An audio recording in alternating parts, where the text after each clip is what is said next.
Hello everyone and welcome back to the Carcode YouTube channel. If you're new here, my name's Sam. Please make sure to hit the subscribe button down below for more new car reviews and content every single week.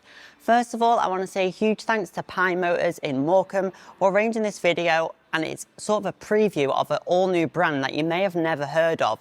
Two all new brands. So we've got JAECOO and OMODA.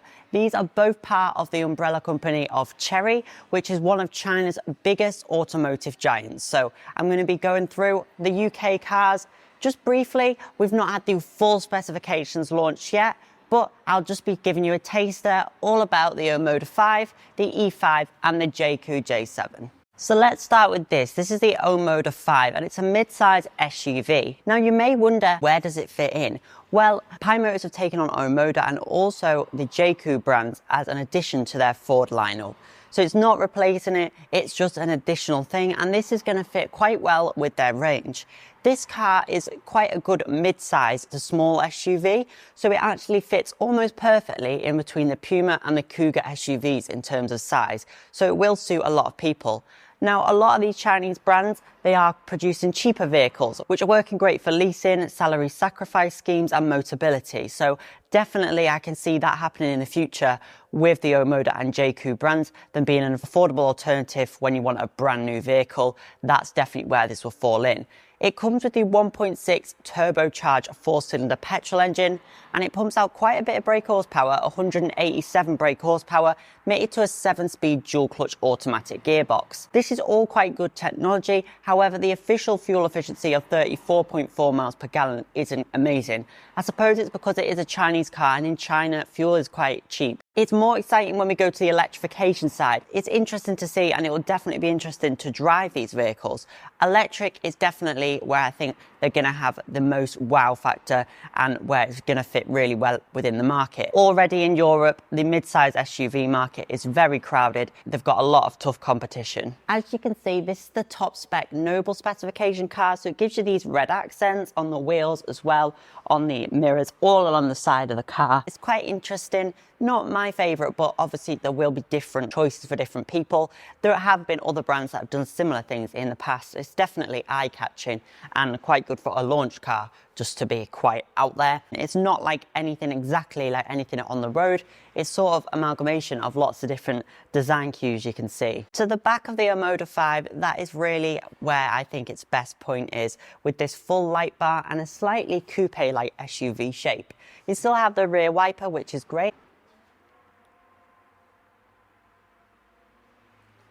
It's quite impressive. There is some storage under here as well, and all of the OMODAs come with a spare wheel, which is quite rare, and it's going to be quite streamlined in terms of its specs, not having lots of options you've got to add on, just being very equipped as standard. You've got this electric tailgate, and you can see here on the back it says 290T.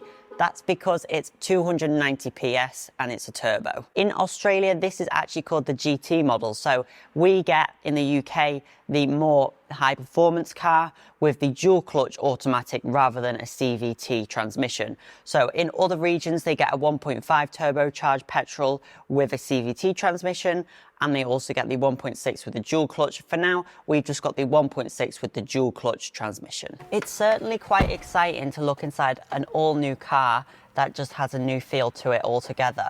Now, the steering wheel says OMODA on it, which is good. In other regions, it says Chery on it. So Chery is the parent group of OMODA and JAECOO.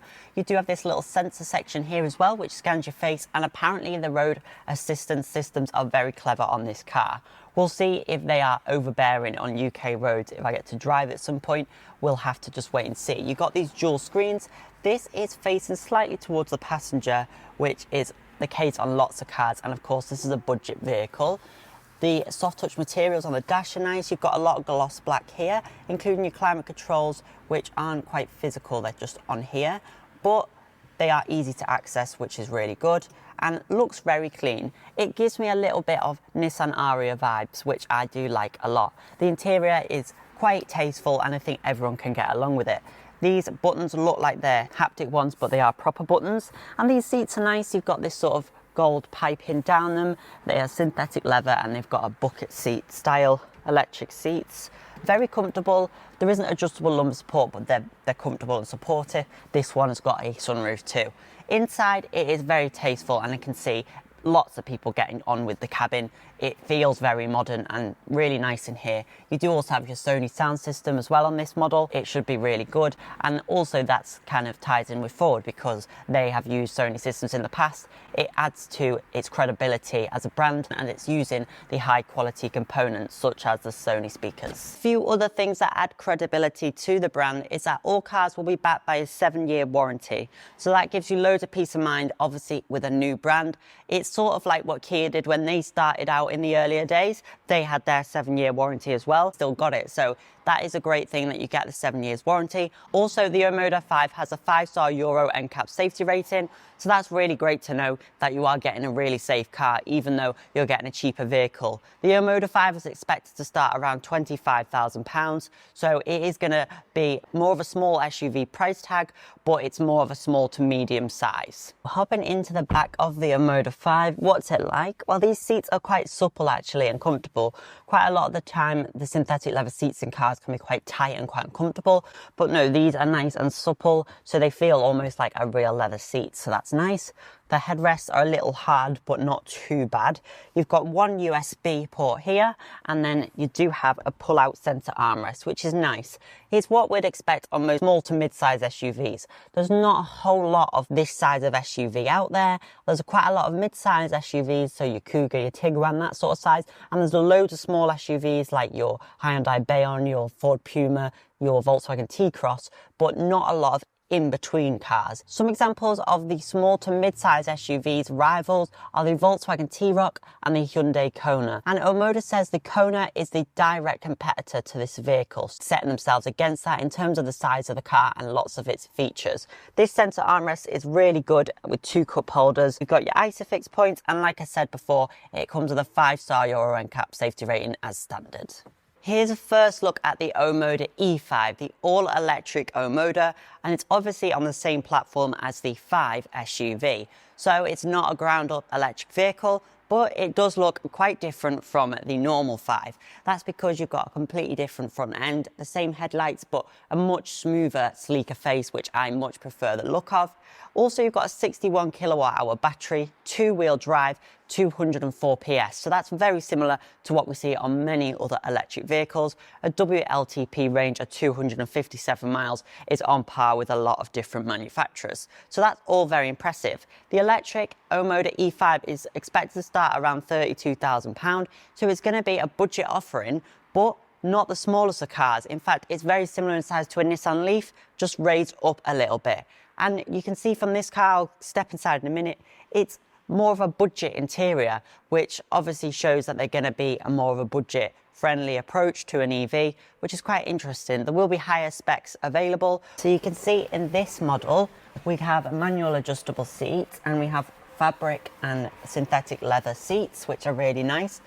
We have a plastic steering wheel, which I'm not a massive fan of, but obviously it's a cheaper, more affordable vehicle. I'm much more excited for their electric future than I am for their petrol engines. Petrol engines take a lot of years to develop, and most of the European manufacturers have a lot of years in the game. For example, cars like the Ford Cougar, the Volkswagen Tiguan have had over 15 years of developing. Electric cars, however, most manufacturers are in their first or second generation with EVs, so it makes perfect sense for a brand new manufacturer to come in with a full EV range, like BYD have done. You've got the gear selector up here, as you would in lots of cars now, and you still have the dual screen setup. It looks all very premium at the looks. It's like MG, it's affordable, it has that premium look to it, the stitched dash, and honestly it is very tasteful. Again, it does remind me quite a lot of Nissan Ariya. I like that about it. You've got this sort of gloss wood look trim. It's sort of Mercedes-esque as well. Really nice. The only thing in this cabin that makes it feel cheap is the plastic steering wheel. And to the back of the E5, you've got the E5 badge there. Same lights as on the 5, and it just has a nice sporty coupe SUV shape. I think this is going to do very well, and there isn't actually many electric coupe SUVs out there. The Audi Q4 e-tron Sportback is an example, the ID.5 is an example, but both of those cars start at around £50,000, so this is going to be a much more affordable offering. I like this angle the most, how this stretches out, that's very Nissan-like. I also think it really reminds me of the Chevrolet Trax, which we don't get in the UK, and I really love the look of that car, so it does definitely have a vibe of that to it. As you can see, these 18-inch alloy wheels are the aero-style wheels on an electric vehicle. They're not the most stylish, but they're going to help you with efficiency. OMODA is more the affordable, youthful feel, they say, and then the JAECOO is more of a premium car and offering off-roading capability and things like that. So interesting to see the two brands together and what they're offering. But yeah, these are the wheels on them. Look like lots of electric cars, this sort of graphics, and then the flatter design to help with that efficiency. This is the JAECOO J7. Now, it does look quite a bit bigger than the 5, however, it's based on the same platform, on Chery's platform, so not massively bigger. This is going to be offered as a petrol and also a petrol plug-in hybrid vehicle. 1.6 turbocharged petrol, as with the OMODA 5. More of a chunky aesthetic to it. It looks quite imposing actually, and I think a lot of people are going to really like the design of this vehicle. You've got these LED daytime running lights up here, and your main headlights are down here. This huge grille with JAECOO across the front there as well. Definitely a lot of Land Rover and Range Rover vibes, and that is actually because, of course, they used to have a partnership, Chery and Land Rover. They used to make Land Rovers in China for Land Rover, and also the head of OMODA UK, JAECOO, worked for JLR as well for a long time, so that is where a lot of the tie-ins happen. In most regions, the JAECOO J7 is available as a two-wheel drive and an all-wheel drive vehicle, so we can expect the same in the UK. You've got the pop-out door handles, which go flush with the vehicle. The back of the car definitely has that Range Rover Evoque look to it. Hopefully it will be a more reliable Range Rover product and definitely a lot more cheap. So if you like the look of a Range Rover but you don't necessarily want that, then you could get a car with a 7-year warranty. And I definitely think this could be very cost effective. You've got these reflectors here and this light bar that goes all the way across, which looks really modern and again has that real Range Rover look with JAECOO throughout there as well. This plate holder is quite chunky, so I wonder maybe that could be adapted. You've got these fake exhaust, but they do point down, so they actually look quite tasteful and they don't bother me at all. Done quite a good design with the rear of this vehicle. I'll show you the boot now.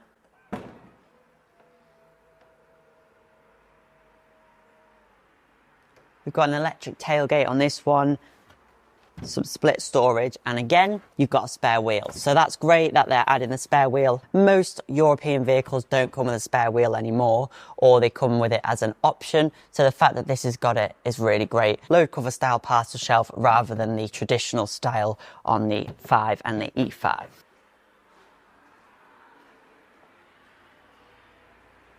Inside the J7, it looks very nice actually. Again, Range Rover and Land Rover has definitely been one of their key references for design. The nice materials, it all looks really nice. We've also got this gear selector, which is quite funny as well. It's like a claw almost. They definitely know how to design an interior, and very tasteful as well. I don't think you can have a lot of arguments with this interior.